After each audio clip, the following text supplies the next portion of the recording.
Welcome. If you've noticed your Telegram chats feeling a bit static lately, there's a quick way to bring them back to life. With the latest Telegram update on PC, you can enable autoplay for animated stickers so they move automatically right inside your chats. Let's walk through how to turn this on step by step. First, go ahead and open your Telegram app on your computer.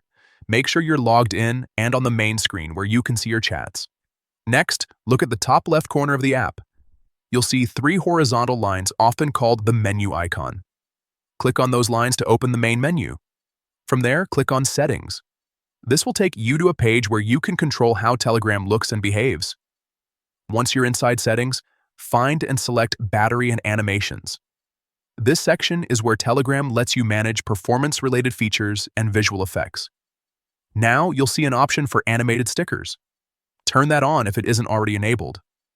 This allows Telegram to display stickers with motion instead of static images.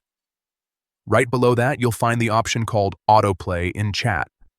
Go ahead and enable this as well. This is the key setting that makes your animated stickers play automatically whenever they appear in your conversations. After turning both options on, don't forget to click Save to apply your changes.